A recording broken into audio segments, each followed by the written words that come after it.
De quoi je me mêle?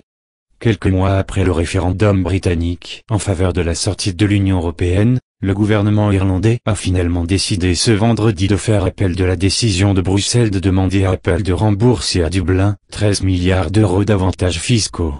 Ce qui revenait en creux à accuser le pays d'avoir accordé un traitement de faveur au géant mondial de l'informatique.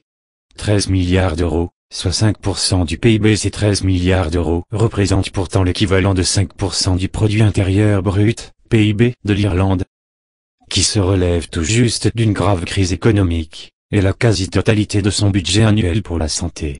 Malgré les apparences, l'initiative de Bruxelles se révèle embarrassante pour l'Irlande. Le ministre des Finances Michael Noonan l'avait d'ailleurs aussitôt qualifié de bizarre. D'un côté, ces milliards promis seraient les bienvenus pour soulager le pays de la cure d'austérité qu'il subit depuis des années. Ils pourraient par exemple permettre de construire davantage de logements abordables pour régler la crise du logement qui a donné lieu à une flambée des loyers.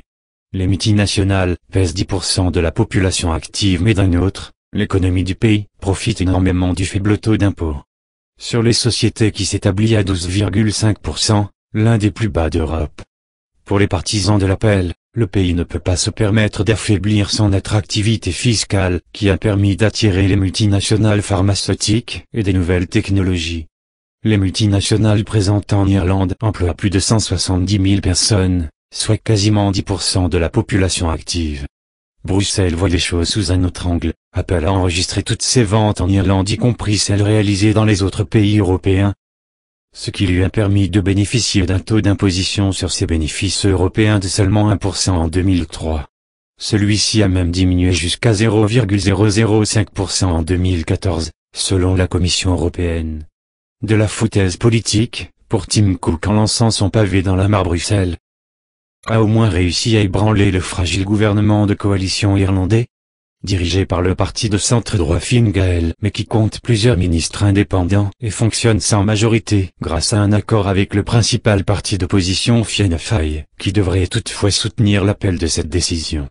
Furieux, le patron d'Apple, Tim Cook, a qualifié jeudi de foutaise politique la décision de Bruxelles de demander à l'Américain de rembourser à l'Irlande 13 milliards d'euros d'avantages fiscaux durant l'année 2014, au cours de laquelle la Commission dit que nous avons payé ce taux d'impôt.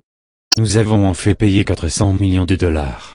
Nous pensons que cela fait de nous le plus grand contribuable en Irlande cette année-là, a-t-il expliqué, se défendant d'avoir bénéficié d'un traitement de faveur fiscale. Ce ne sera pas bon pour l'économie européenne.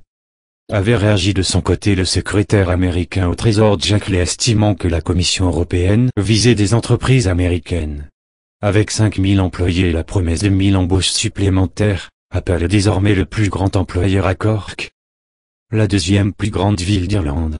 Ce qui lui donne un certain poids.